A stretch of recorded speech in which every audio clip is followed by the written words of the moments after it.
உங்களுக்கு மாட்டு இறைச்சி பிடிக்கலன்னா சாப்பிடாதீங்க.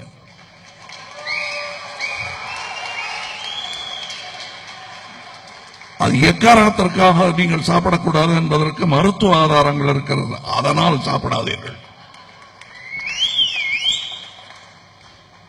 நான் சாப்பிட்டு இருந்தேன். இப்ப என்னை விட பெரிய மிருகங்களை நான் சாப்பிடுவதில்லை என்று முடிவு வைத்திருக்கிறேன். ஏன்னா தனியா காட்டுல நான் மட்டும் கல்ல வச்சுக்கிட்டு இருந்தேன்னா அது செஞ்சிருப்பேன். நான் யோசிச்சு பார்த்தேன், முடியாது.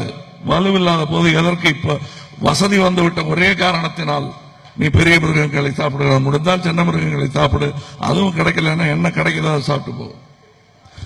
அது கூட இல்லாம எத்தனையோ பேர் இந்தியாவில் இருக்காங்க. அதை கவனி. என்ன சாப்பிடலான்னு மெனு போட்டு கொடுக்காத, சாப்பாடு போடு.